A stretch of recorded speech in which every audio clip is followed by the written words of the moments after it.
Oh, my dears, you have no idea what I've got for you today. The other day, while I was watering my geraniums with my usual crooked hose, I started thinking, why not share with you those summer plants that are just gorgeous and that even beginners can care for without them dying straight away? Let's be honest.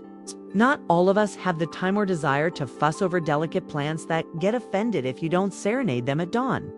There are some that, with just a little sun and love, will fill your home with life's color and even bring out a smile without meaning to. We're going to explore 15 beauties together. Some you'll recognize as soon as I say the name. Others will seem like something out of a fairy tale, but each and every one has something special. So if you're just starting to add greenery to your little corner, this video is for you. And if you already have some experience, who knows? Maybe you'll discover a hidden gem you never knew. Don't forget to subscribe, girlfriends, because here we share green secrets like we're having coffee on the porch. Right then, let's start with the first one. Plant 1. Geranium. Oh, geraniums. Who hasn't had one on the windowsill, hanging in an old tin can with flowers as red as fire? This little plant is a favorite all over Mexico, and for good reason. It handles sun like a champ, only needs moderate watering and a spot to show off its flowering personality. If you're new to this plant world, the geranium is like that friend who always replies even if you take your time. It blooms vigorously all summer, with colors ranging from pure white to vibrant pink or deep hand-painted purple. Best of all, you don't need a garden. With a clay pot and a bit of direct sun, it becomes gorgeous. No fussing. Although if you speak sweetly to it just quietly so the neighbors don't hear it, rewards you with even more blooms. And don't forget to remove dry flowers because that encourages more to grow. I have 3, one on the window, another by the railing, and one more hanging in the patio, each with its own personality, like daughters. Ready for the next one? Plant 2, snake plant. Look. I know the name makes you laugh, and might even scare you if you're not on good terms with your mother-in-law. But this plant is a treasure for those who lack time and patience. The mother-in-law's tongue, aka St. George's sword, survives even if you forget it for days, even weeks. It has long, firm leaves with yellow or dark green borders as if drawn with a ruler. It looks elegant, modern, and also very traditional, like vintage furniture. Plus, it doesn't need direct sun. Indirect light makes it happy. And if space is tight, it fits anywhere, by the sofa, in the bathroom, even the kitchen. Just be careful not to overwater. Once every 10 days in summer is perfect. They say it purifies air, absorbs bad vibes, and helps with sleep when placed in the bedroom. Is that true? Well, for me, I already have 2 in my room. And every time I enter, I feel a sense of peace. Shall we move to the next one, girlfriend? Plant 3, bougainvillea. Ah, bougainvillea. Now that truly screams Mexico. A burst of color that cheers your view just by walking by the sidewalk.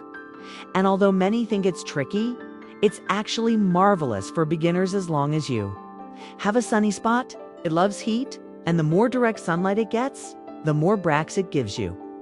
Technically, they're bracts, not flowers, but don't they look like tissue paper hanging from the branches? Pink, purple, fuchsia, white. There's something for every taste. It's got a strong personality. It's a climber, and if you let it, it'll cover an entire wall, perfect for fences or boring walls. It doesn't need much water. In fact, less is more. Just watch out for thorns if you have pets or kids. Other than that, it's hardy, thankful, and resilient. I inherited one from my mother, and every summer when it blooms, I feel like she's visiting. Some things you don't buy, you feel them. Want to see number 4? This one will surprise you too. Plant 4, spider plant. This beauty, also known as the airplane plant or ribbon plant, never lets you down. And don't be fooled by the name. It's far from bad mother. It's quite the opposite. It's so generous that it produces baby plantlets all the time, as if wanting to fill your home with family. Its green leaves edged with white cascade like a veil in a hanging basket. It doesn't need direct sun-bright light is enough, and if you lack that, it still holds strong. Perfect for interiors. Love it in the kitchen where there's movement and warmth. It feels at home. Every time I see a new sprout with a tiny plant at the end, I get as excited as if it was the first time. Water it when the soil dries. No drama. Some weeks I forget, but it stays beautiful. And if you want to gift a friend, you cut a baby off, put it in water, and boom, it roots on its own. Shall we continue with number 5? Another gem awaits. Plant 5 mint. It just can't be missing in the home. It's not only pretty and fragrant, but also incredibly useful. I have mine in a pot by the kitchen window, and every time I pass, I gently rub a leaf to release that fresh aroma that lifts the spirit. It's perfect for beginners because it grows fast, doesn't require much, and gives you leaves for tea, water, or even a mojito if you feel like it. But beware, it can be invasive in the garden, so better keep it in a pot. It loves morning sun and a moist, not soggy soil. In summer, it becomes lush, with a bright green that enlivens any corner. Sometimes it even blooms small lilac or white flowers, attracting bees and butterflies. And here's an old wives' secret. Put a few leaves in a small cloth bag under your pillow, they say. It helps you sleep better. I don't know if it's true, but it smells so lovely, it's worth it. Want to see what's next? This one is more exotic. You'll love it. Plant 6, elephant ear. This one is a real showstopper, ladies.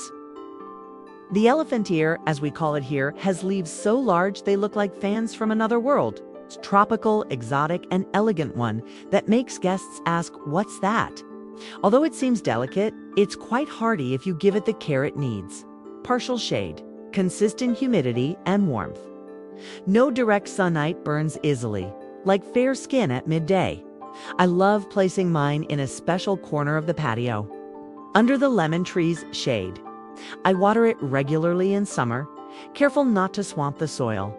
If it's dry, I mist the leaves onto how happy it looks. Its deep green leaves with bold veins make everything feel fresher, like bringing a bit of jungle indoors. An elegant tropical vibe. And if you ever host a party, light it from below. It's cinematic. Shall we go on? The next one is a favorite of many. Plant 7, Boston fern. It reminds me of my grandmother's house. Always hanging in a wicker basket, swaying in the breeze as if dancing. It's a shade plant, ideal for covered patios or entries without direct sun. It loves humidity, but not too much loose, rich soil. But it needs consistency. If you forget to water it, it sulks quickly. But revive it with moisture and it comes back like nothing happened. Just like those friends who flicker out now and then but always bounce back. Its long green fronds are pure, natural beauty. And though it might seem delicate, the Boston fern is tougher than you think. Whether in a hanging pot or on a stand, it brings freshness to any spot. I've got one at my doorway in the afternoon shade, and every time I water it, I feel calm. They say it purifies air, too, and that never hurts. If you want a plant that visually fills space without shouting, this is ideal. Now prepare for the next. Its color will take your breath away. Shall we? Plant 8, Caladium. This one truly is living art. Its leaves look hand-painted. Veins in pink, green, white, even red, depending on the variety. You don't need it to bloom. Meat's leaves are already a show. I call it the discreet queen of the garden, no drama. But when you see it, you're captivated. Perfect for shaded pots that can't take direct sun. Its leaves are delicate, like silk. It needs moist but well-draining soil. In summer, it looks stunning and grows fast, but cool weather sends it dormant. Don't panic if it drops leaves in winter, it's normal. It happened to me and I nearly cried thinking I'd killed it. But by spring, it returns stronger than ever. The key? Don't lose faith. It doesn't take much space and adds a tropical, colorful, elegant touch, like having a collector's plant. Want something that looks like a color fair in a pot? This is it. The next is well known, but with a secret. Plant 9, aloe vera. That one is truly abuela's plant. Not only because almost every home has had one for generations, but also because it's so useful. It's tough, pretty in its own way, and always ready to help with burns, bites, or dry skin. But besides that, it's perfect for beginners. It tolerates sun, drought, and neglect. I call it the tough comadre because no matter how hot it gets, it stands tall with plump leaves filled with miracle gel. It needs at least 4 hours of direct sun daily and a pot with good drainage. Water sparingly once a week in summer is fine. It doesn't like excessive attention. And a near secret. When it produces pups, those little baby plants, you can replant them and have more for free. I have several on my terrace, and whenever a friend gets burned cooking, they know where to go. Now hold on, because the next one is one of the most romantic and fragrant. Ready?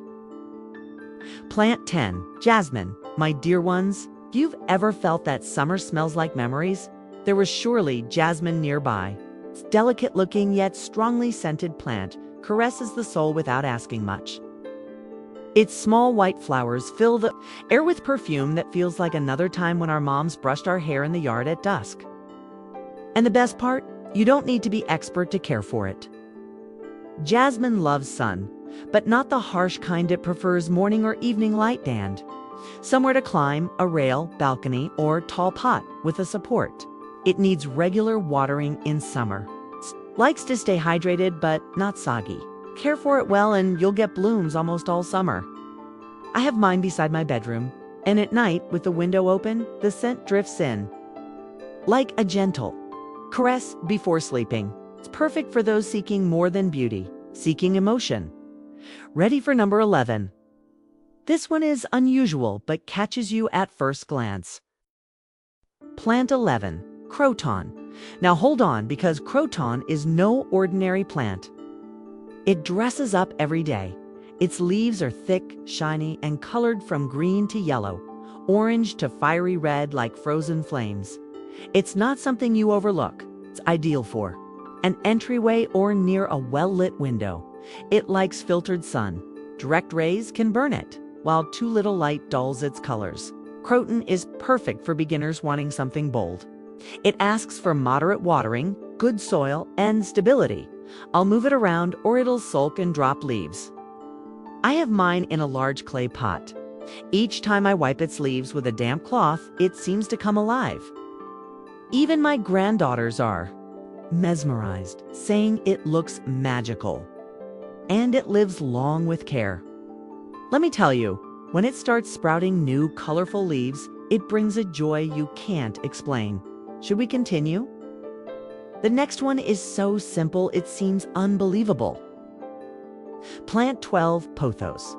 Look, if there's a plant that's loyal, drama-free, and unpretentious, it's pothos. It's what we call it, though its fancy name is Epipremnum aureum. It's a climber that thrives in just about any corner. Low light, bright light, novice care. It just grows and adapts. Its heart-shaped leaves, green with yellow or white patches, cascade beautifully or climb if supported. Subtle yet consistent charm. I have one above a shelf in my living room, and it's already grown about 2 meters down. I don't water it daily. Every 10 days is enough. It's just dust its leaves. Occasionally they collect dust. And if a vine breaks, don't toss it, put it in water, and soon it'll rout. It's so generous that one plant can fill the whole house. Perfect for beginners and seasoned plant lovers looking for a dependable companion. Now get ready. Next one looks like it's from a storybook. Shall we go? Plant 13, wax plant. This one truly seems unreal. When it blooms, its round clusters of little flowers, white or pink with darker centers, look so perfect you want to touch them. And when you do, they feel like wax. It's a slow-growing, hardy trailing plant. Most importantly, loyal. It needs bright light without direct sun and a peaceful spot. It loves a routine like many of us at this age. I keep mine on a dining room shelf, and every year when it flowers, it scents the entire room with a soft, sweet fragrance that doesn't overwhelm. Its thick leaves store water, so it doesn't need frequent watering. But don't move it around or trim its stems. Flowers come from those. I learned that the hard way. I pruned one I thought was ugly and lost that year's bloom. Since then, we get along well. It's one of those plants that lurk quietly until one day surprise you with a gift. Ready for the penultimate. This one has a powerful presence. Let's go. Plant 14, Monstera. This one really makes an impression. Dear friends, the Monstera or Swiss cheese plant has big green leaves with natural holes that look like an artist's design. It's tropical, strong, decorative, perfect for filling. A corner with presence without hassle. It loves bright filtered light and needs space. It's not shy when comfortable. It gets large and even climbs if supported. I have mine in a white ceramic pot by the sofa. It gets window light, and just looking at it calms me. I water when the soil begins to dry, not too wet, and once a month. Wipe the leaves with a damp cloth. They say in its native rainforest, it even bears edible fruit, but at home, its leaves are enough for me. Whenever someone walks in and sees it, they ask what plant it is. I always say the same thing. It's the queen of the living room. Now, the final one. And I swear it's like putting a piece of sky in a pot, shall we? Plant 15. Lavender, just saying the name already soothes. With its violet spikes and soul-soothing scent, it's the perfect finisher for this list. It's beautiful and fragrant and easy to care for if you give it what it loves. Lots of sun and well-drained soil. It favors dry conditions, so don't overwater. Let it embrace summer heat and watch it bloom. It's attracting butterflies, bees, even hummingbirds. I have one planted along my walkway, and every time I pass, I can't resist giving it a little touch. The scent lingers on my fingertips all day. Plus, you can dry the blooms and make sachets for drawers, under pillows, or hang in the bathroom. They say it repels bad energy and calms nerves, and I believe it. On warm nights, I go out to water it gently. It's as if time slows down. Now we've seen all 15, and if you'd like, I can share the closing of this verdant, lovely journey, shall we? And there you have it, dear friends. 15 little plants that not only beautify our homes, but also gift us peace, companionship, and a bit of magic. You don't need a green thumb or a fortune. With a little love, patience, and the joy of watching something grow, any corner can become a little paradise. I always say caring for plants is like caring for yourself, bit by bit, day by day, with no pressure. Just constant love. Asterisk, so if you're just beginning this green journey, don't worry. Start with one. And before you know it, you'll have many. And if you already have experience, challenge yourself with something newsy. What it tells you, what it teaches you. Every plant has its rhythm, its story, and sometimes even its character. And believe me, when you least expect it, a flower or a perfectly opened leaf brings a smile you didn't know you needed. If you enjoyed this video, don't forget to subscribe and share it with your neighborhood friends. May we always have a plant reminding us how beautiful it is to be living. See you in the next one with more garden secrets.